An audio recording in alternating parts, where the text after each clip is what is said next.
Howdy y'all, this is Losman here, and it's Sunday, which means it's time for another lazy Sunday roundup. Alright, today is December the 15th, and I apologize for not putting out a video last week. I had a minor medical procedure, so I was completely, I was not really in the best of spirits to do a video. I had to do, well, yeah. I don't want to say I got a clean bill of health though, so I will say that though. I am doing good. Although I could stand to lose some weight. So the holidays are gonna just do a number on me, but that's okay because you know what? Starting January, looks like I'm gonna have to start getting some exercise in and getting the loose body back in shape. So we'll see how that goes. All right. So on the horror movie front for December, this past weekend was the release of Black Christmas. Now, this particular iteration of Black Christmas was directed by Sophia Takal and written by April Wolf. It is a movie released by Blumhouse, and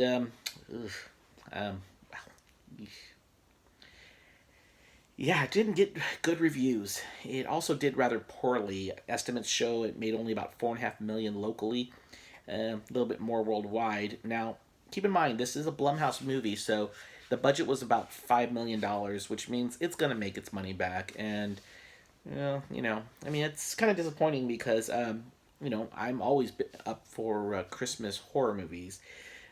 I have not yet seen the movie. I will definitely see it this week. I mean, I gotta watch it because it's a Christmas horror movie. Just for the sake of being able to go out there and watching it.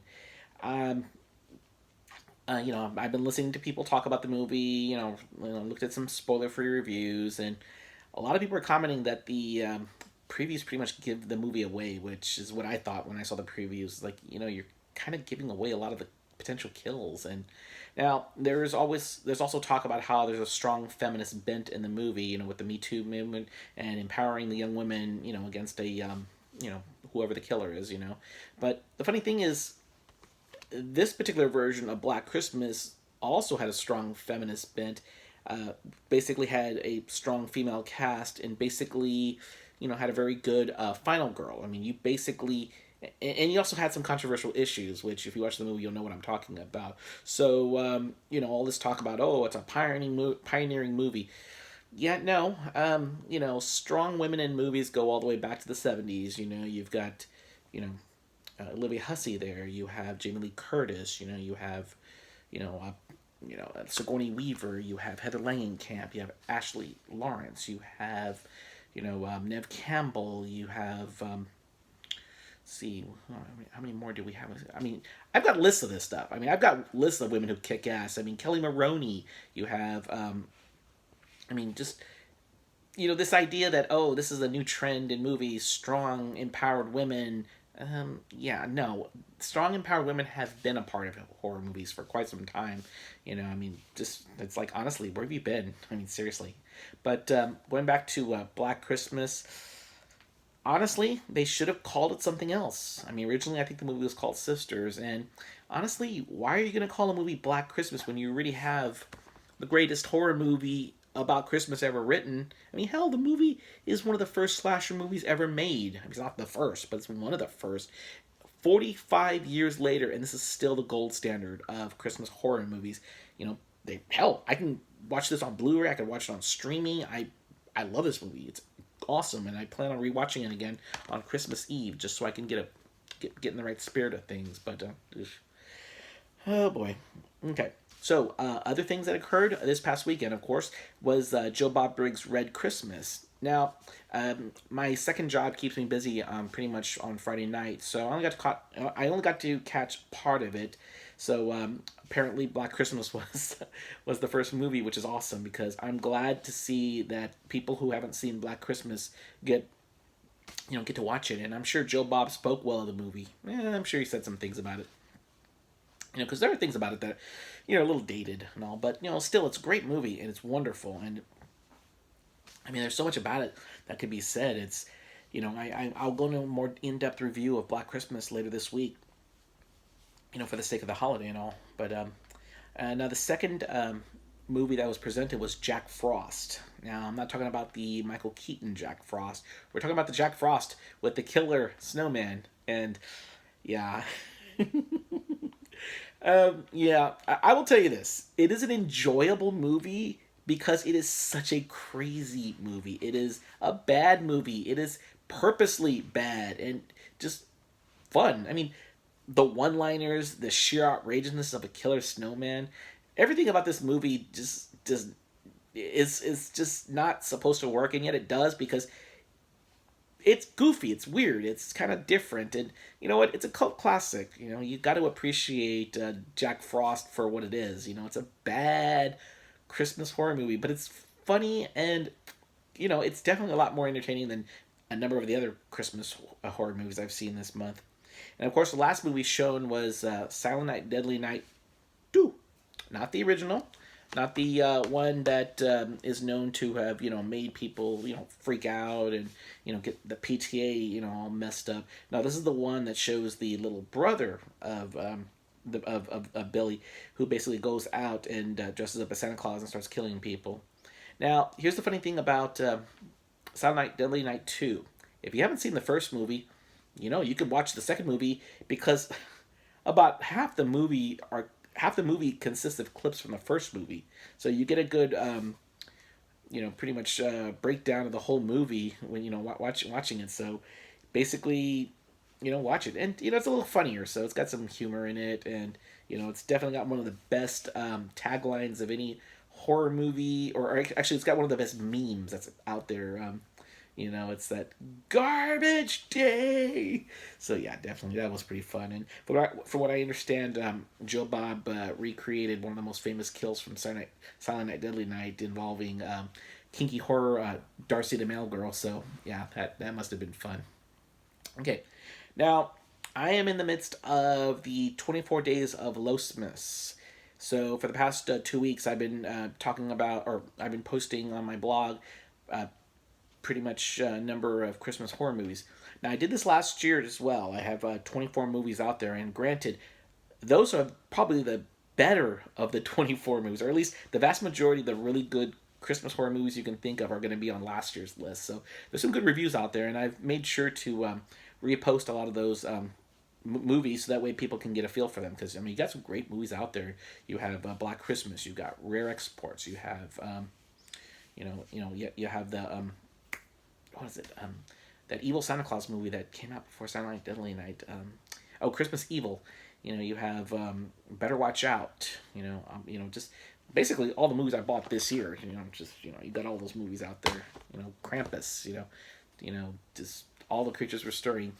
Basically, all my favorite movies were done last year, but I did find some good ones this year that I missed out on. Because after watching God, so many bad Krampus movies this year. And granted, not the Krampus, no, just knockoff Krampus movies. Just bad movies. I mean, oh God, these are terrible movies.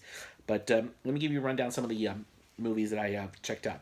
Now, of course, like I said, bad Krampus movies. Five. And I'll talk about those in another video just so I can give you a rundown of what to expect on those. Now, one of the interesting movies that I checked out over the past 2 weeks was a movie called Deadly Games. Now, Deadly Games is a French movie that came out in 1989. It is best described as Home Alone meets Rambo. Basically, you have a little kid who has to protect his house from an intruder dressed up as Santa Claus, and he uses his wits, his somewhat surprising intelligence. I mean, this little kid's a prodigy, and his collection of interesting toys to basically fight back against what he thinks is a pissed off Santa Claus who's angry at him for staying up late and trying to record him. Now that movie is on Shudder right now, and I really highly recommend watching it. I mean, it's an amazing movie. It's kind of dark for a Christmas movie, and definitely fits in with this year's Christmas horror collection. Now, the other movie I enjoyed that was a little different was called Sick for Toys. This is a fairly recent movie, came out probably, I think, last year, and it's a Christmas movie about a young man who is looking for his lost friend, and he comes across the phone number of a woman who he calls and meets up with, and, she's a pretty young lady, real attractive, and she invites him to dinner. And from there, that's when the movie gets a little interesting. You can find this movie out there. It's streaming out there. I think it's on Tubi, and it's interesting. I reached out to the actress that was in the movie, and hopefully I'll get an interview with her because it's an interesting. It's a dark movie. It's got some interesting. It's got an interesting storyline, and it definitely is a not your typical Christmas horror movie. The next movie I watched was Wind Chill. Now, Wind Chill is a movie that's about 11, 12 years old, and it's one of the first movies that features Emily Blunt in it. It's one of those isolation horror movies where you have two students, a boy and a girl, or a young man, a young woman, and they go on a trip home from the holidays. And now, of course, the young girl doesn't know the guy very well, and the guy seems to know a little too much about her. They get stuck out in the middle of nowhere when he takes a shortcut, which was ill advised. And from there, bad things occur, and the cold weather isn't the only thing. So this was a fun one. I saw this movie on Crackle, which is the Sony or movie service, which is free.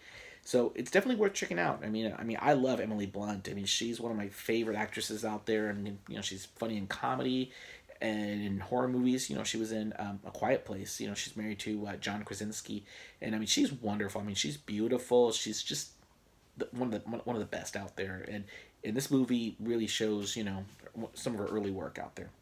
Now, another movie I caught. This one was a little different. It was a little odd. It's a movie called Saint. Now, of course, it's got a couple of other different names. Saint in its original Dutch.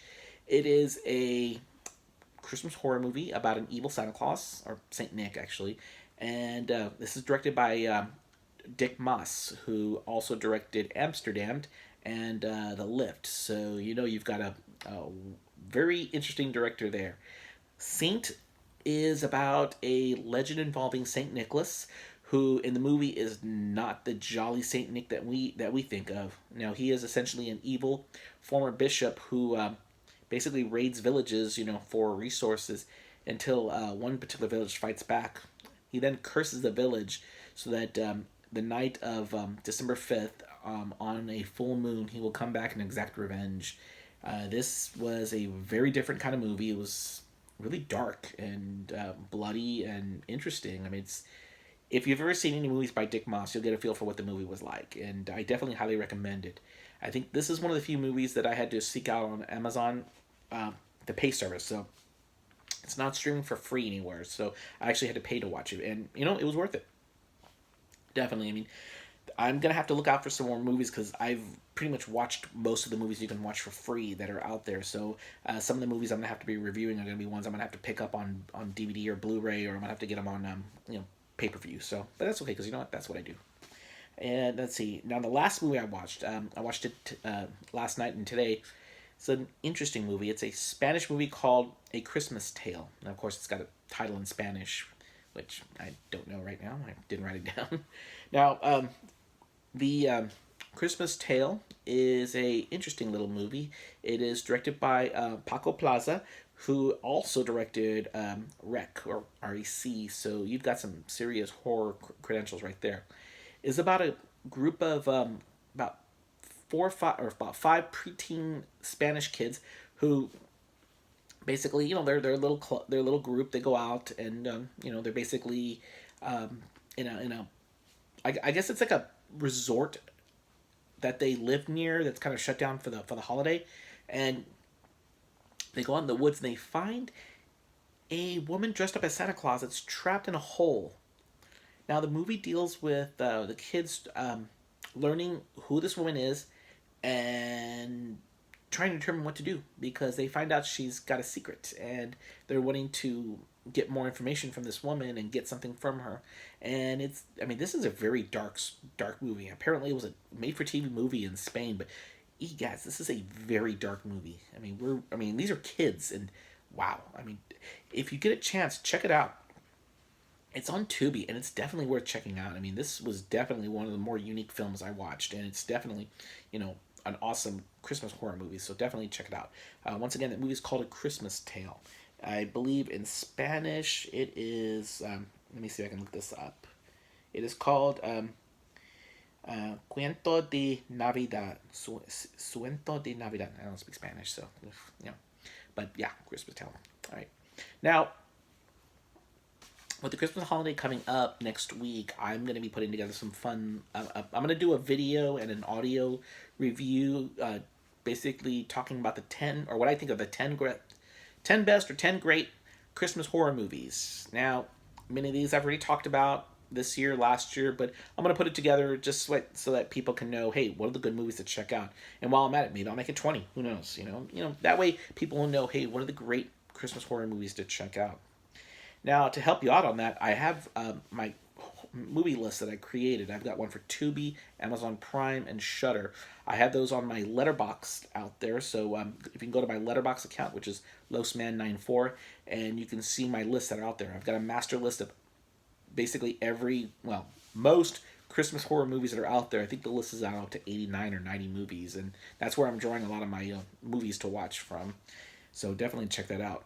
Now, next week I will be in Dallas for about a week because I'm going to go visit the girlfriend's family, and that's what you usually do during holidays. We go visit. So I'll definitely do a video next week, but it's not going to have my wonderful backdrop here. It's going to be at her parents' house. So, I'll get a movie out there for the lazy week, to give you a rundown on what's going on. Plus, I'll talk about some of the horror movies I get a chance to watch. Now, looking at my Losman 300 list, I am at number 273, which means I have to watch 27 movies in the next 15 days. Ooh, that's a home stretch worth checking out. So we'll see if I can pull it out. But the other thing I'm going to be doing when I'm up there is I'm getting prepared for my podcast with Lady Winters, or La Belliana. I call her Lady Winters because it's more formal. I think she's the best, and she's wonderful, and I really hope that this podcast takes off, or at least does well, because I'm going to really look forward to working with her. It's going to be awesome. I mean, we're going to have fun with it, so we'll see how it goes. That's going to start up in January, so pretty cool. All right. Now, if you want to follow me on Twitter, I am at Losman94. I'm also on Instagram at Losman94. Yeah, there's a common theme there. And I also have a YouTube channel, which are where I post these videos. Now, you can also get to my blog from my Twitter page or my Instagram page, or you can just go to losman.com, and that'll take you to all the major items that I subscribe to. Now, of course, I want to wish everyone a good holiday. Hopefully, you'll have a good weekend coming up, and good holiday. If you got family, awesome. If you don't, you know what? Hey, the horror family's out there for you, and you know what? I love my horror family. So once again, I just want to reach out to people and say that for Lowdown with Losman, y'all take care.